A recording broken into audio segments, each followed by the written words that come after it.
The year was 1993, and the world had already decided what Kurt Cobain was: a voice of a generation, a reluctant prophet, the man who killed hair metal with three chords and a scream that sounded like it came from somewhere no microphone should have reached.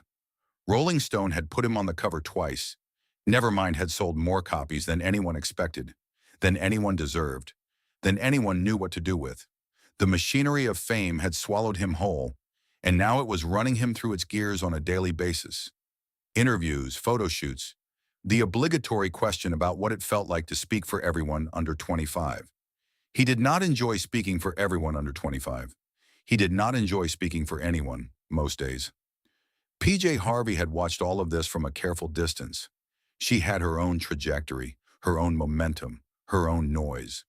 Raw and angular and deliberately unfeminine in ways that made critics reach for their thesauruses. Dry had come out in 1992. Rid of Me followed in 1993, produced by Steve Albini in a way that sounded like furniture being dragged across concrete, intentionally, beautifully. She was not trying to be accessible. She was not trying to be anything except exactly what she was, which was something very difficult to look away from. She respected what Nirvana had done. She was not certain in the autumn of 1993 that Kurt Cobain knew what to do next. They were in London.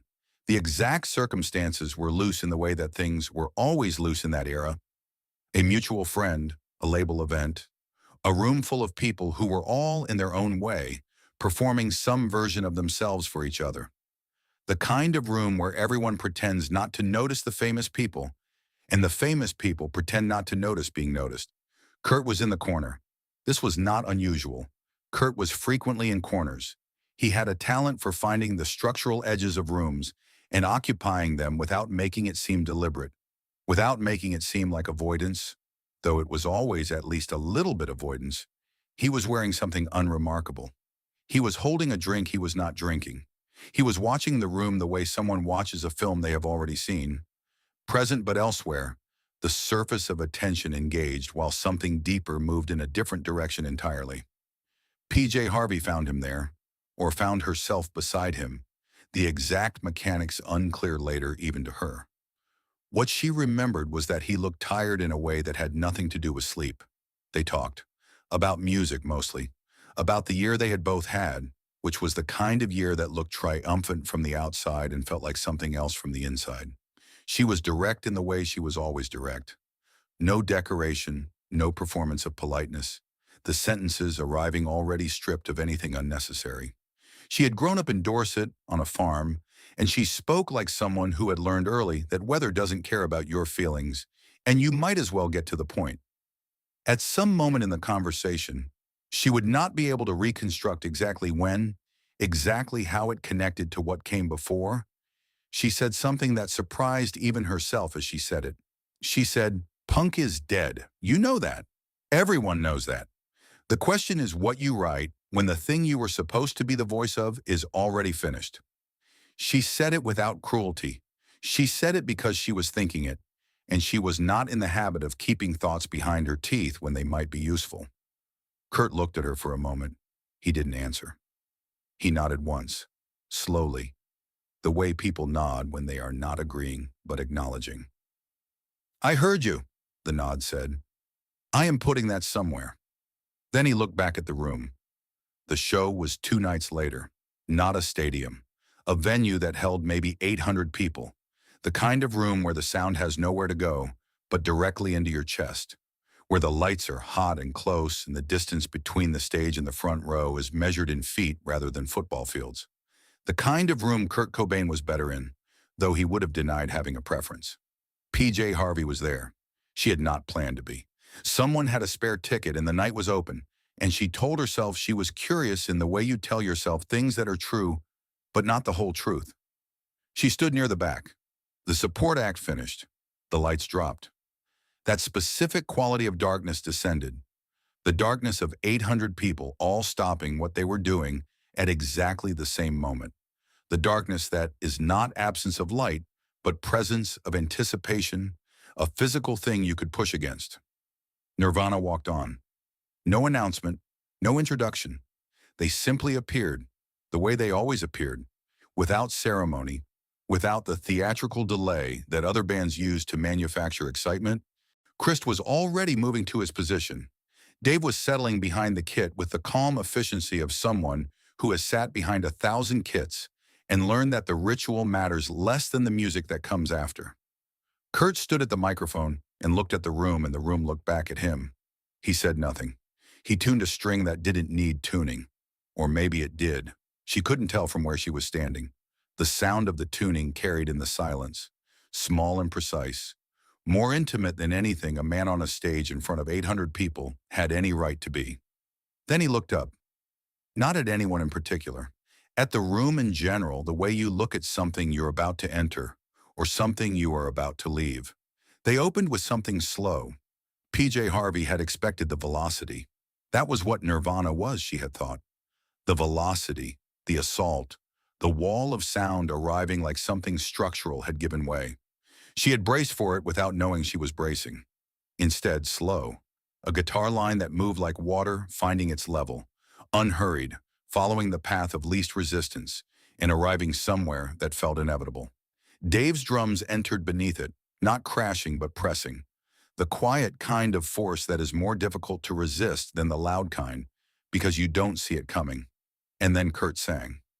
She would say later in the years when she talked about this at all, that she had heard the recordings, that everyone had heard the recordings, that she understood, in the abstract way you understand things through headphones and speakers, and the mediation of tape, what the voice was doing. She had thought she knew. She did not know. The voice in the room was different from the voice on the record, in the way that all voices in rooms are different from voices on records, but this was different in a way that went beyond proximity, beyond the physical fact of sound waves traveling through air, rather than through electronic reproduction. There was something in it that the studio had captured imperfectly. Not because the recordings were bad, they were extraordinary, but because what the voice was doing was not entirely a musical thing. It was doing something that music could carry, but not fully contain. It was honest in a way that hurt. Not sad exactly, or not only sad. Honest in the way that certain faces are honest, not performing emotion but containing it. The expression that comes before you decide whether to show anyone what is happening inside. The expression that exists only when you believe no one is watching, and the strangeness of seeing it on a stage in front of 800 people. She found herself holding very still. The set moved through its architecture. Songs she recognized and songs she didn't. The familiar ones arriving with the slight uncanny quality of meeting someone you know in an unexpected place. The room was doing what rooms do when something is working. It was breathing together, the individual bodies losing some of their individual quality, becoming for a while something collective and suspended. Kurt moved between songs with minimal acknowledgement of the crowd. He thanked no one in particular. He made no jokes. He did not perform the gratitude that most performers perform. The ritual of "I am humbled by your presence," which is always also a form of "you are welcome for mine." He stood at the microphone between songs and looked at the floor or looked at his guitar, and the silence between songs was not uncomfortable, but not comfortable either. It was charged, the way air is charged before a storm. Not unpleasant, but not quite safe. During one of those silences, the man standing next to PJ Harvey leaned over and said something she didn't catch. She realized she had been crying, not dramatically, not the visible collapse of a face that the word crying often implies. Just the simple physics of water moving from one place to another, from inside to outside, without ceremony, without her having decided to allow it. She didn't wipe her eyes. She stood there and let the next song begin. Afterward, in the way that afters happen, dispersed, slow, the room returning to itself, she found herself in a corridor that led toward the back of the venue. She was not looking for him. She would say this later with some confidence. She was not looking for him.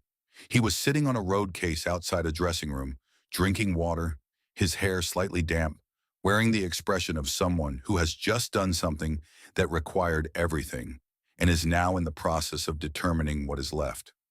She stopped. He looked up. She said, "I was wrong about something." He waited. She said, "I told you punk was dead and you should write something real." but that's what you were already doing. I just hadn't understood what real sounded like when I said it. Kurt looked at her for a moment. The same quality of attention as before. Present but interior, processing something beyond the words. He said, "It doesn't feel real to me when I'm in it."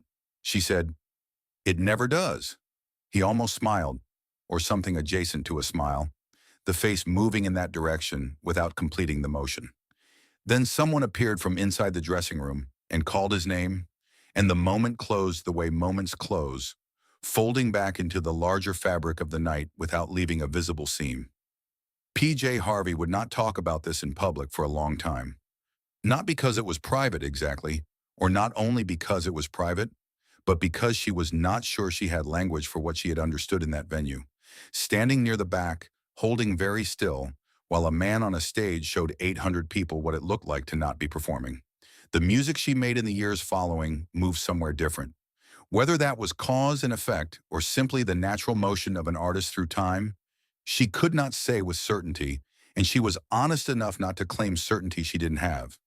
What she could say, and did say, eventually in an interview conducted almost 2 decades after that night, there are singers who give you the song, and there are singers who give you themselves, and the song is just the container.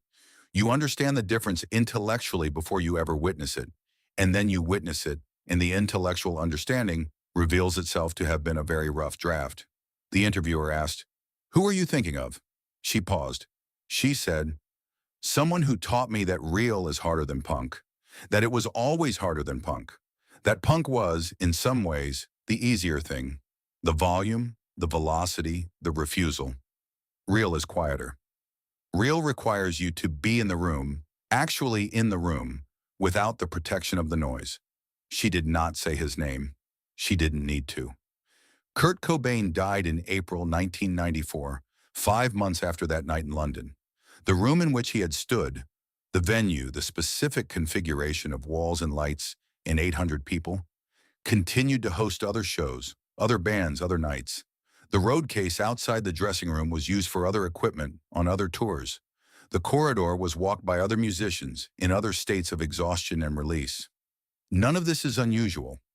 Rooms do not hold what happens in them. They simply hold the air, and the air moves on. What PJ Harvey held in the years and decades that followed was harder to describe than any of the concrete details.